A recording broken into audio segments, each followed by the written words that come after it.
Hey guys, my name is Jewel Cox, the host of The Pulse with Jewel, and today we're here with Casey David, licensed clinical social worker, and also my cousin. So, Casey, would you like to introduce yourself and tell us a little bit about your current field of work? Yeah, absolutely. So thank you so much, Jewel, for having me. I appreciate the opportunity to be here and share a little bit about social work and my path getting here. So like Jewel said, I am a licensed clinical social worker here in the state of California, and currently I exclusively provide telehealth-based services. And social work is a pretty broad field, and so my domain is specifically within mental and behavioral health. So there's a lot of different types of social work out there. I think when people think of social work, they most often think of something like children and family services, but really clinical social work is the domain concerned with mental and behavioral health, prevention, treatment.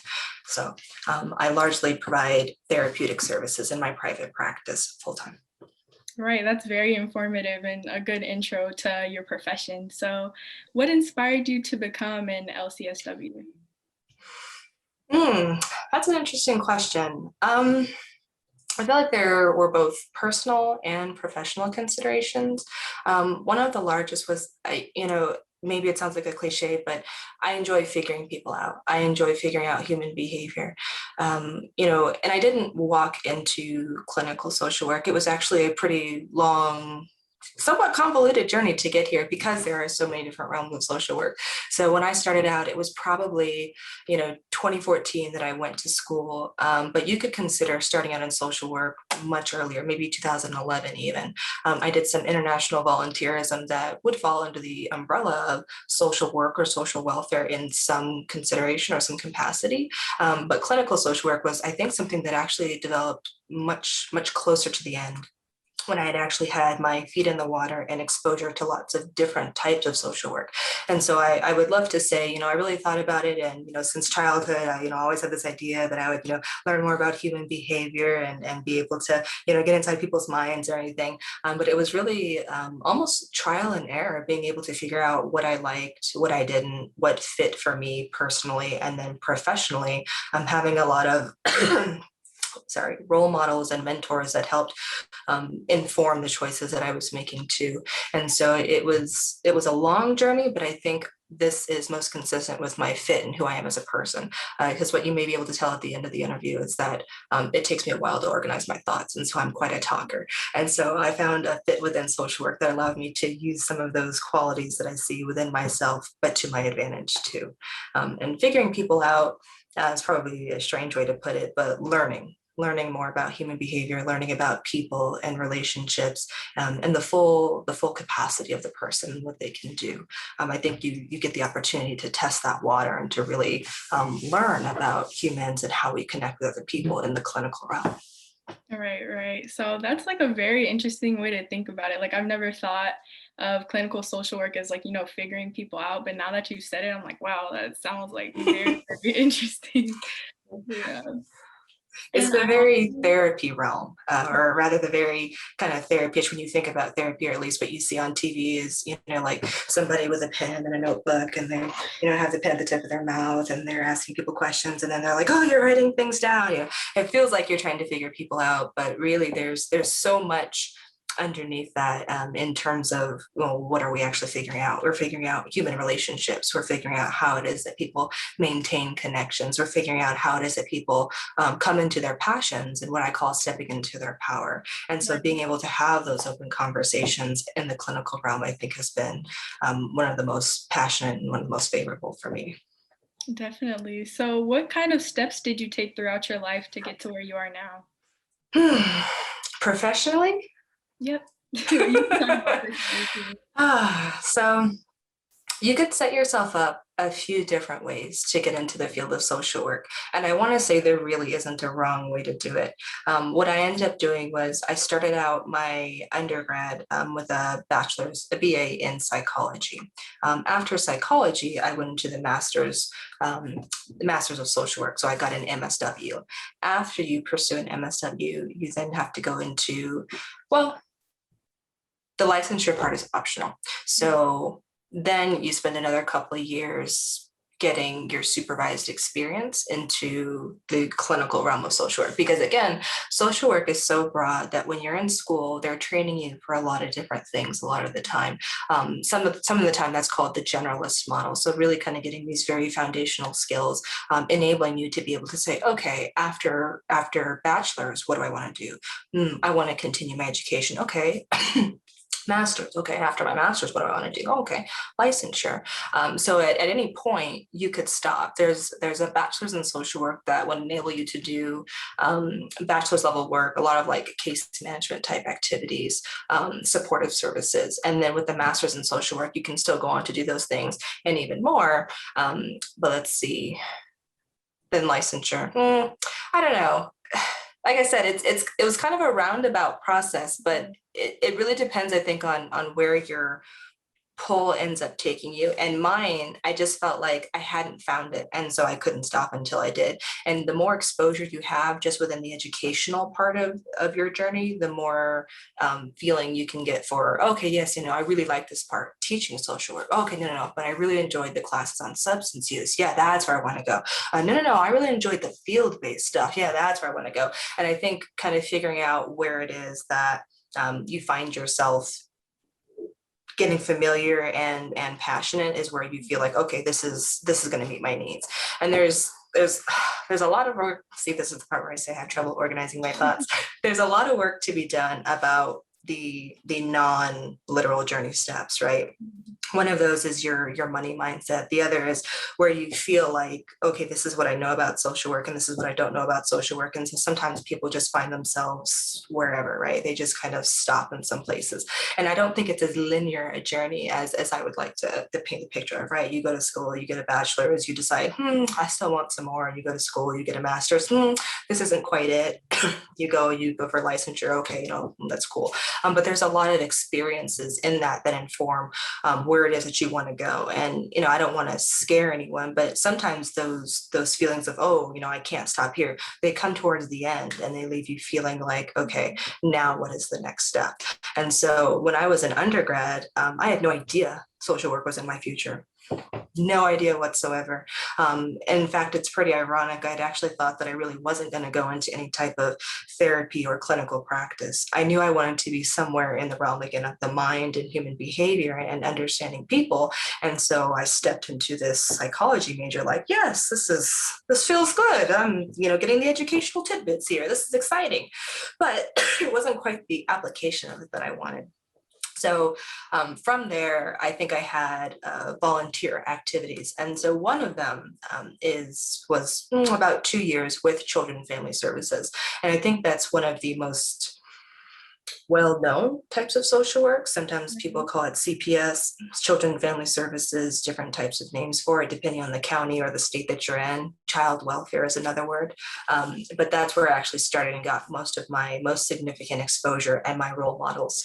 In fact, there's a manager who works for Children and Family Services that to this day still serves as one of my closest colleagues and mentors and models for me. And so over that 2 years, I was like, I think I kind of like this. I think I like this social work thing. I mean, I was just trying to get volunteer experience to consider my next step for graduate school. But at the time I was like, I don't know that I even know what kind of graduate school I want to go to.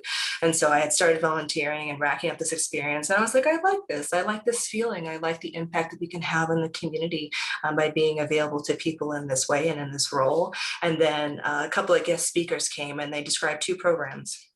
One was marriage and family therapy and the other was social work. And I was like, yes, that's it, social work. And so then I applied to the Masters of Social Work and got in, and I continued my volunteer activities. I took quite a few electives for different subjects to really, again, kind of get that flavor for where it is that you want to go. Because with social work, getting the license is optional. You can stop at your bachelor's, it's a terminal degree. You can stop at your master's, it's a terminal degree. You can get licensed. You could even get a doctorate in social work. They're again, there's no way to do it wrong. But by the time I had realized, oh my gosh, social work, I guess that's it. I was in my senior year of college. And then I had done some international volunteerism a couple of times with children and animals. And then I'm applying to graduate school, like, oh my gosh, this is the most exciting thing I've ever done. But even then, I had no idea that it was going to turn into the field of therapy and then much less private practice. Right. And that's, it's really eye-opening to see that you can just take so many paths. And I feel like a lot of the times people kind of try to push this idea that, oh no, like you can only go this way or else you're going no way. But it's nice to know that you just had like time to figure yourself out and learn what you liked before you actually, took that leap to pursue social work. Yeah, absolutely. Absolutely. Definitely. And I also know that I heard that you worked for Kaiser. So how did that and, volunteering kind of prepare you for going into the private practice? Oh, that's a loaded question. So, when I first started out at a grad school, the first job I ever had was in crisis mental health. And so that really is some of the, in retrospect, some of the scariest work you can feel like you're doing as a therapist, but you never really do it in isolation. So it's not as scary as I think people, you hear it and oh my goodness, but it's not nearly that scary because you're never really out there alone. And so immediately after getting out of grad school, when I felt the least competent, I was doing some of the scariest stuff that we're supposed to have here in our field. But that prepared me for a lot. um, it prepared me for a lot. So I did that for several years. And one of the things that crisis work actually prepared me for was the hospital and the medical setting, because I had seen so much of it in the crisis work. And so my role at Kaiser specifically was a pretty radical role. It was called a care navigator, and it was a newer role compared to some of the other roles that they have, like goal focused therapist or OD therapist, which is their crisis therapist. And so I think the medical model is largely what systems use to employ their social work. And so over there, you are definitely called a psychiatric social worker, but then the names change in some places. Over at the county I was previously in the crisis work, it was clinical therapist, but again, just varying forms of social work where the clinical application of things are concerned. And so after Kaiser, I then full-time went into private practice. And I feel like both of those were incredibly essential in me being able and allowed to do the things that I do now. One of the things I learned from Kaiser was time management for one, but also the importance of screening and assessment. So you can understand that we have a lot of different resources, right? Within the state of California, within your original agency, the things that you've personally researched and just keep on a sticky note on your computer. But when you call in to any system, right, Kaiser, for example, you never know who's going to be on the other end of the line, right? You never know if they're going to be upset. You never know if they're going to be happy to hear from you, willing to talk to you if they have a lot of time. But I think one of the things that, and I don't want to get ahead of myself, but one of the things that COVID changed was that a lot more people were looking for services than we used to have before. So I really learned the importance of being able to talk to people and orient them up front to, this is what we have, this is what the system currently looks like, and this is what we can offer. How is it that I can help you meet your needs today? Because sometimes I think it can be a long process if the person you're talking to doesn't quite know what they're looking for or what's available. And so what I think on my end I've learned to do really, really well is figure out how is it that I can help you best. And I think sometimes people, they really want to jump into, the problem or the meat of it, or, like, oh my goodness, I've been struggling with this for X amount of time. But really everybody benefits most efficiently and effectively upfront if we know what resources and services are available to us and how it is that we can help you. It really just sets the footing for that work that comes later, the hard work that comes later too. And I think in private practice, I'm sorry, go ahead. Oh, no, I was just saying most definitely. Yeah, in private practice, you're a bit more isolated than you are in these agencies, right? Where you have, colleagues that just kind of turn to and, hey, do we have a resource for this? Or, what do you do when somebody's angry or if they hung up on you? Do we have a policy for that? And so having some of those systems in place for bigger agencies where you do see lots and lots of people and how their systems work can kind of help you figure out in your smaller system, how you can effectively see people too. And then of course you can just add on with the benefits of private practice as well. Nice. Well, what is your typical workday like? It depends. So I mean, it really depends. I would say I have learned how I work best, and then I work from that. So, at the risk of coloring myself lazy, I require at least 2.5 hours of self care time in the morning, right after I've woken up. I go straight to the kitchen. I have some coffee. I I fool around with the dogs. I let them in, let them out. I water my garden. And then at some point, I have blocks of time reserved for my direct service.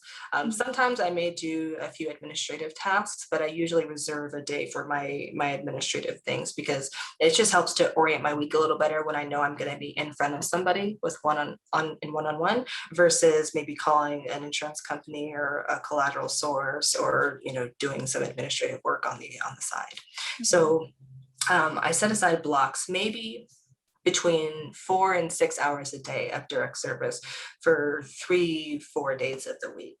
And then come the end of the week, I don't know that it's significantly different, but I'm usually making sure that I have a homework list or an action plan list for myself that follows into the next week so that I'm always on top of, following the individual experiences of my clients and where I need to help them go. Because that does involve me constantly educating, growing, and training myself to become better and more more accessible to them in my knowledge base. And so at some point I'll have time for myself where I'm maybe engaging in podcasts or reading or reviewing old training materials that I have or finding new training, coordinating my schedule. Yeah. Yeah, that sounds nice just to have like that freedom, but you're also good at holding yourself accountable for getting work done. Because I know like usually like the traditional 9 to 5, it's like, oh, there's no room to incorporate that self-care, just socialize and do what you need to do. But I'm just glad to hear that you're able to work that into your day on a regular basis. And thank you. And I would actually say that really has to come at the forefront of your practice. So I think we've largely been trained on this model that you're going to take a back seat, right? And especially I think as young women and as women of color, we've largely been told, don't question it. This is the system that we have. It was largely built for the straight white male at the time, right? And so these little things that we have, they were not built for single working mothers. They were not built for people with disabilities. They were not really built for populations of color. They were not built for people without, easy access to transportation. They were built for a very small percentage of who's around now. And so coming into private practice after having left these two, pretty major systems, it's just kind of like, well, what are the rules? Like, I guess I'm making them up, but I feel a little guilty about it. But then I'm really not because you're working for you. But then why have we been, and you start to kind of really unpack these things that you've been doing and going through the motions of for many, many years, but they maybe have not been to your advantage. And I think this idea of working 9 to 5 was, largely something where back in the day, we were becoming unionized and the idea of breaks, was maybe unheard of. And so it's like, hey, we got to make a limit to how many hours a day you can have people in this, and now we're just like, okay, 9 to 5 seems reasonable, but it's 2021. I think we have to give ourselves permission now to challenge what the narrative has been that you are supposed to work 8 to 5, that you are should, must, could have, ought to have done this, and if you do those things, they just guarantee your success in some way, but they really don't. And so it required that one step further going into, okay, what are the rules, and are those rules really for me and to help me give abundantly back to my clients, my family, build my personal and professional self, or are they just things that I know how to do? Right.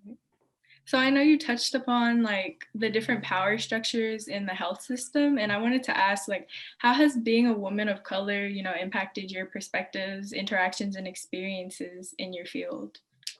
Mm. I would say pretty significantly. I mean, it's almost like a math formula. I know that a lot of people feel like it's an uncomfortable subject, right? It's something that we're not supposed to talk about. It's pretty taboo. But one of the things that I've learned about therapy is that you can't avoid the taboo. In fact, you do yourself more of a disservice by trying to say, I can't see that. I can't talk about that. Because anything that you cannot see or you cannot tolerate a conversation around, you cannot take into account. And there's this phrase from acceptance and commitment therapy called, are you willing to have what you've already got? And it's useful in that there are often parts of ourselves that we try to deny or distort or say, I just, that part is ugly and I don't know about it. I can't have it. But then it leaves a lot of conversation to be had off the table, and usually brings out quite a bit of resistance and then maybe some suffering. And so I think figuring out who I am as a professional woman, as a woman of color in the system has been not only necessary, but it's been extremely fulfilling. I think we're used to talking about color and gender and these other determinants in a way that's been marginalizing. Oh, well, that's a woman, you think about, she have a family, or oh, that's a Black woman, like, well, what experience might she have in this technical or this sciencey field. But being able to say I'm comfortable and confident before we even get to any of those things, the projections of other people, being able to say I'm so comfortable and confident in my own skin, I'm able to just bring that to the places that I come to. And sometimes that's startling for people, when you want to identify yourself as a Black woman, not just a woman, but a Black woman, or that you want to identify yourself as a young woman or as a mixed ethnicity woman. Sometimes people aren't ready to have that kind of conversation, and you can pick that up in various ways, the willingness of other people to be able to talk about it, and the kind of things that they introduce that are within themselves that maybe they don't recognize, or that your presence alone has brought out in them. And so one of the ways I would say it's been affected is with doubt, the kind of things that people think you can do as a social worker. I mean, if I'm being honest, I would say it could be pretty low. Social work does not have a great name behind it, right? When you think of social work, a lot of the times on TV, you just see somebody playing a CPS social worker and they're removing somebody's children from the home. And then it can be even worse if you see that attached to, a person of color in that role. And so the view of social work historically has not always been very high, even though it's been an extremely powerful role, over decades and, since the 1800s. So when you talk to people and you say, well, as a woman of color or as a woman, as a small business owner, I think I'm going to do this, there tends to be a lot of doubt. There tends to be a lot of questioning. There tends to be a lot of, are you sure? Or, how did you get that idea? Where is that going to come from? Who's going to help you with that?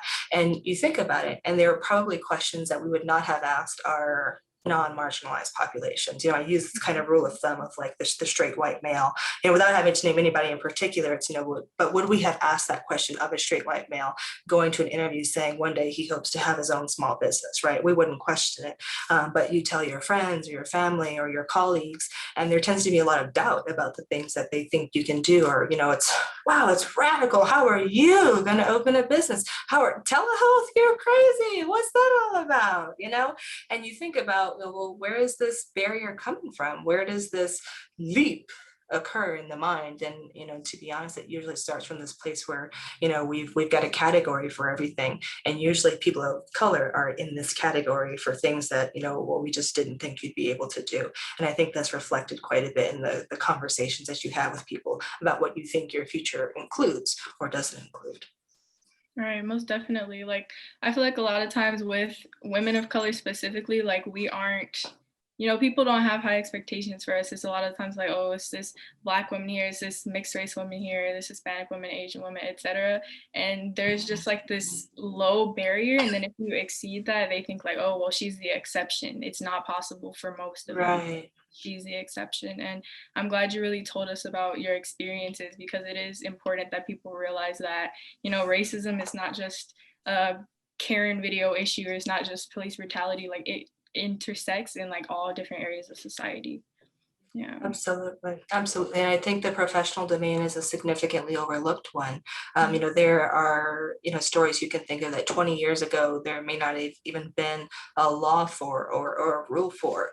And then you look at pioneers like Ruth Bader Ginsburg saying things like, yeah, no, women should have credit cards in their own names, like independent of their men. Like, is that strange? Like, I mean, but really, it's like, you're talking in the last 50 or 60 years, some of these rules have been changed to really Mhm. acknowledge the full experience of the different people that we just have walking around on earth. And it's still hard to grasp for some people. Right. Like, you're talking about doing what? I just and but you can see, right? You can see the box that you've been in for a long time, even without saying, are you concerned about this because I'm a woman of color trying to do it? Are you confused about my path because I'm saying I'm young and a woman trying to do this? Are you confused because I'm saying I don't have a husband and I want to go that route? Or are you worried about who's going to take care of my children? I don't even have children. Like you don't have to ask people Exactly. outright nowadays, are you doubtful of my possibilities because I'm a person of color? It's usually the box that we're now realizing, oh my goodness, like we've got to break this narrative, this stereotype, and change again what it is that we think is possible for our different populations. Right. And also like kind of transitioning back into the mental health aspect of it, like how do you think that there's a gap between what people say they feel about mental health and then how they actually go about it? Like, people will be like, I'm pro mental health, like but like, like people will be like, oh, well, mental Mhm. health is everything, but then they don't actually respect it when it comes like time to actually support people with mental health issues. Yeah, yeah, that's a tricky one because I feel like there's a lot of good intention when people want to spread awareness for a particular issue, whether it's cancer, AIDS, mental health, suicide, but it's something very, very different. And it can often leave us feeling very vulnerable to identify with that population, say, oh, yes, but that was me at some point, right? There's a lot of socially constructed narratives and terms around the things that you can personally own without being put into a nasty box or villainized or like looked at very strangely. And so I would say that I think there is still very much a discrepancy about the kinds of things that we say are acceptable for mental health just in general. But then if you were to say, oh, but my friend Linda, or my friend Bobby, they're suffering with that or they're experiencing that. Mhm. It's a different flavor when people are willing or unwilling to own and experience that. Right. And I think that's still represented in how it is that we outreach to different communities, and within the communities themselves, how it is that we talk about mental health and just how easy or accessible it is. Because the best word, the best kind of, have you considered seeing a therapist? The best kind of referral source is the word I'm looking for, is word of mouth. And so if you're surrounded by a group of people saying, well, that's great for them, but not for Mhm. us, that's just going to keep building the stigma and building the walls around how vulnerable we can truly be. And so I Right. think one of the things that helps us embrace the vulnerability, not get rid of it, not eradicate it, but remember standing in our own power and embracing all of the parts of ourselves. Am I willing to have what I've already got, right? You can be sad, but then be unwilling to be that you're sad, and then nothing will happen, right? You can be anxious, but then be unwilling to be anxious, and then nothing will happen with it. But truth is, things still happen with it. They just happen a little bit more like without your power, and then it becomes a struggle, right? An internal Mhm. struggle and a struggle for you. And so I think, being able to demonstrate this humility, this vulnerability, this willingness to say, oh, but also, it's more than likely that that was probably one of us at some point, right? Right. It's more than likely that it was probably some experience that somebody we know had, not just the speaker on TV, not just the person who gave the speech at the school. It was more than likely that it was probably somebody in this room with us right now who can also identify with that kind of experience. But in my experience, that's where the conversation has stopped.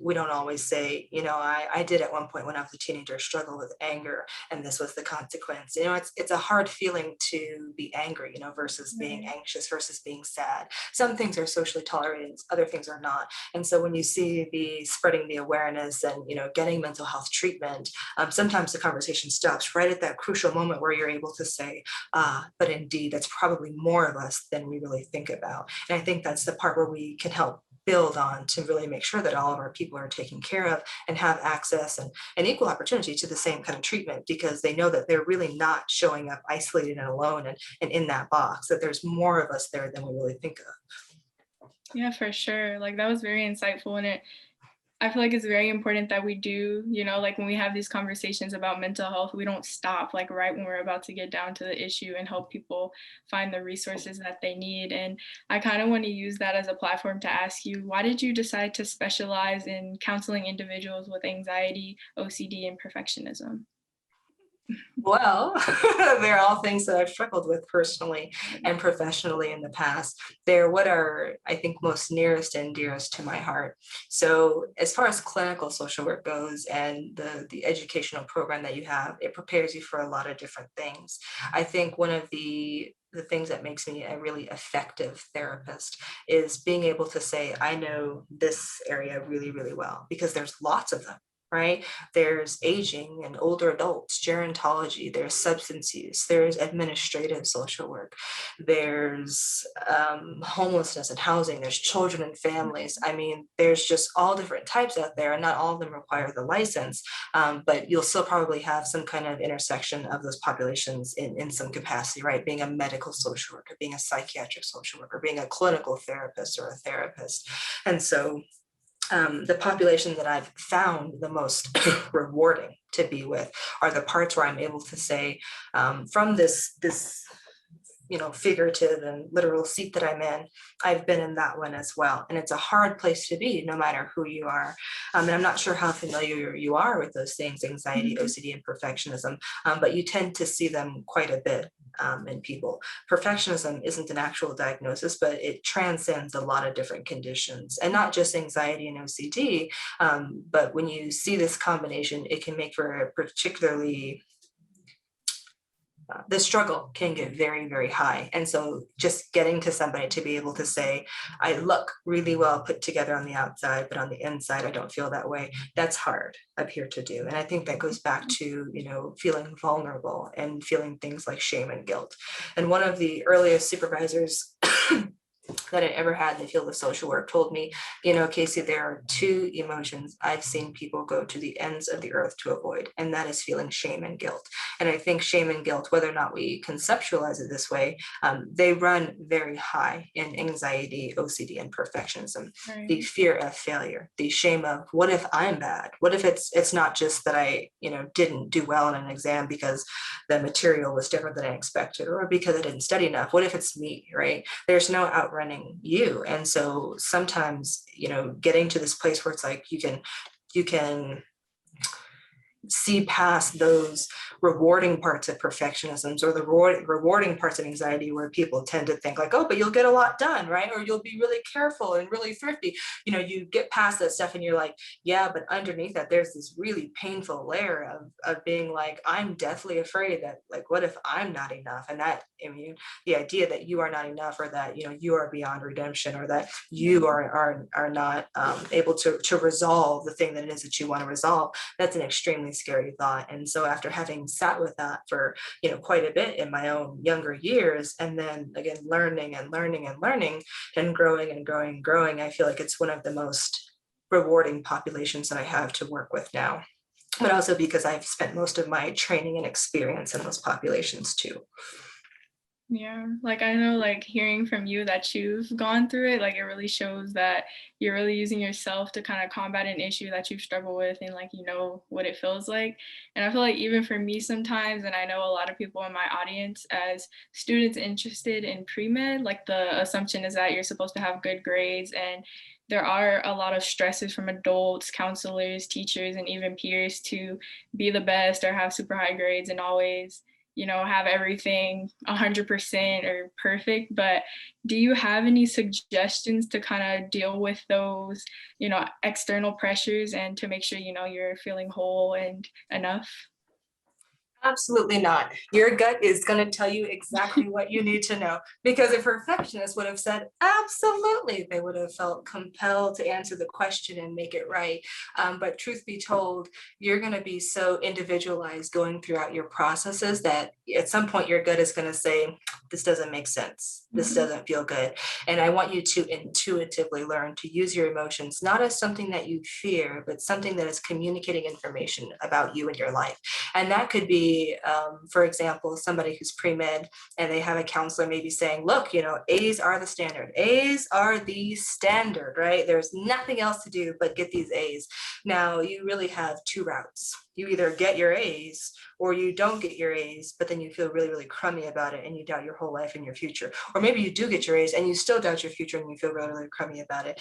But either way, there's a lot that can be extrapolated from you going through a situation and coming to the conclusions that you come to. But I think where the problematic stuff happens, the resistance stuff happens, is when we're unwilling to tolerate what this could mean for me. And I think that's partly where some of that perfectionism comes in. So this idea of, you must get perfect grades, that might be part of the system that we've set up, right?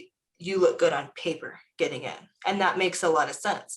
But what happens when you don't look good on paper? Does that translate to you feeling like you're not good enough as Jewel Cox? Does that translate to you feeling like you're not worthy of a $20 shirt as Casey David?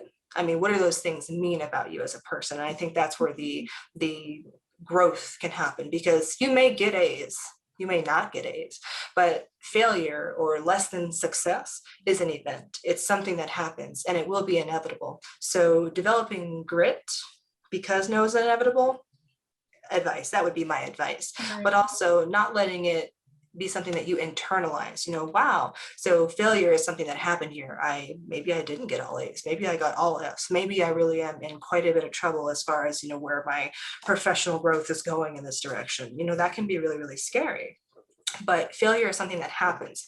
I always say failure is a convention, a carnival, or a banana coming down the conveyor belt at the grocery store. Like when it's on the little line getting ready to be scanned, it's something that happens. It's never you. And so no matter how hard we may feel like, oh my goodness, I am a failure, you are never a failure. Failure is an event. And what we know about the correlates between failure and success is that those who fail more often are more successful. If you're not putting yourself in a position to fail, you're inherently limiting your ability to be successful.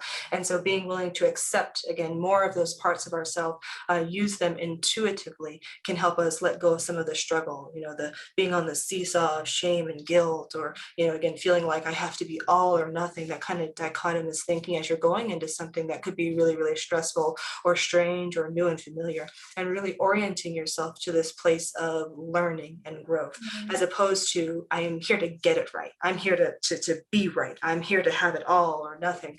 Now, I'm going to learn some things about myself in this process, just as much as I'm going to learn about my field of medicine or biology or science or technical stuff. But the willingness, the ability to tolerate those conversations, the ability to use that information intuitively to learn about yourself, that's where I think if I have any advice, it's not to resist what comes of that. It's to be open and understanding, and most importantly of all, self-compassionate. May I forgive, I say this frequently, may I forgive myself for what I didn't know how to do in that moment, but what I know I need to do now. May I be kind to myself for doing what it is that I know how to do today and every other day. Because without the self-compassion, the criticism will become so high that you'll become, very non-functional. It'll just be something that uses you to avoid the pain and the shame of humiliation and what feels like defeat. It won't be there because you feel like, I'm so in love with myself and my journey and, my ability to accomplish things that I just want to keep going and learn more and more and more and use it. But again, I'm just learning to use emotions intuitively rather than as things that you feel like you have to fight or struggle with. Yeah, just thank you so much. Like, that's very useful advice. I'm going to use it for myself. I know people watching are going to benefit a lot from that. And I also want to ask, what is your favorite part about your job, and are there any drawbacks? Yes. Yes to both. My favorite part, I think, is that there's always somebody new. No matter how much I think I've gotten my website copy down, or a word of mouth referral comes through, and I think I'm like, oh yes, this should be right in the heart of who it is that I love to serve and who I'm most effective at serving. Somebody different comes and I'm like, oh, I like this too. And so it prevents that feeling of being stale, or, feeling like you're just doing the same thing day in and day out. Because when your business is people, people change. So as much as I think, having an ideal client means I get to see the same thing and stay the same, which is comforting, people inherently pull the rug out from under you on that one. Mhm. People are constantly changing. Even the same clients from, this point last year, they're probably very different people. In fact, I'm a very different person than this time last year. And so knowing that I work with people means that I always get to work with something different, even if I think I'm working with something the same. Mhm. The drawbacks, I don't know that it's so much a drawback now, but I've definitely learned that you're trained as a therapist. You're not trained as a small business owner.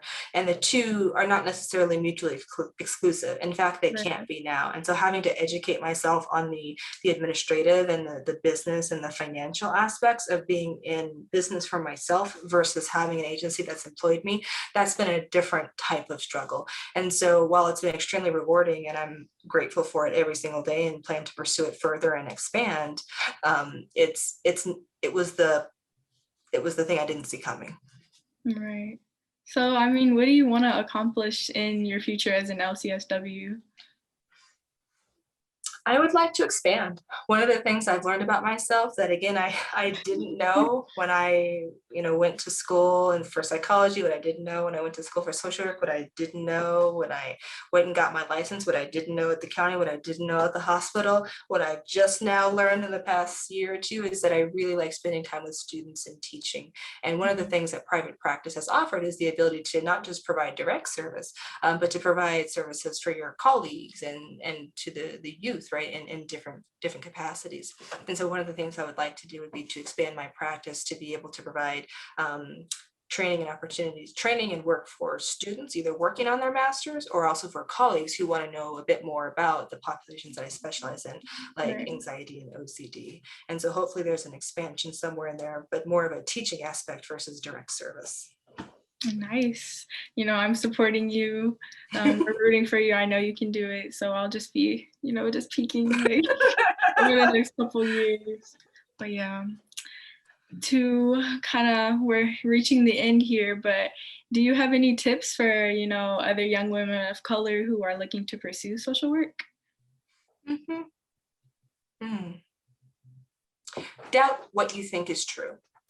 I want you to doubt what you think is true, because chances are there's something even more amazing, even bigger, and even better out there. And if you formulate a social circle around you of people who make you either intentionally or unintentionally doubt what you think is true, and you're willing to look at that doubt, I think it'll take you to places that you didn't know existed, because it's Right. only when we settle and we believe there's nothing else out there.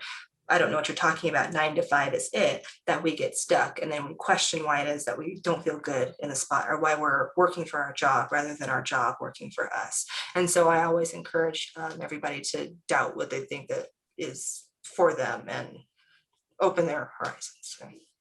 Yeah, just don't settle for less, or settle for the less that someone else is trying to push on you. But Yes, yeah. yeah. Just because they haven't seen it doesn't mean it's not out there. Right, for sure. I feel like that applies to basically any area of life for women of color. Just don't settle for less. Don't try to let anyone else push a narrative on you, and just do what you want. Absolutely, Um, absolutely. so yeah, and last question, is there anything else you'd like to share before we wrap up? Oh, I absolutely appreciate the opportunity to be here with you and to share some of my experience. I think as a woman of color, we don't do this often enough, and so that you have lent your skills to me and given me the ability to talk about what I know and what I don't know and what I'm good at and how I got here, I really think is radical. And so I know I want you to, if anything, think of yourself as quite the trendsetter as well, as giving people a platform to be able to say, oh my gosh, like that's me, I see myself in that person. Oh my gosh, I wouldn't have otherwise known that other people in medical school felt the same way, or other people also, had doubts about their ability to get those things done. And so I appreciate everything that you do and what you've come to bring together today. Oh, thank you so much. And I just really want to thank you, like, of course, for doing this interview. Like, you're such a good speaker. Like, you really let me know a lot of stuff. I know my audience is going to love this. And it's very important that, we give social work a platform because, like you said, it's underrated and people have a lot of misconceived or preconceived notions that aren't correct. But yeah, thank you so much again. I love speaking with you, and I hope you just have a great life, and I know you'll succeed with your business. I'll also link your info down in the description so people can check you out and just learn a little bit more about social work. So yeah, thank you so much. You're welcome. Thank you for having me. Thank you.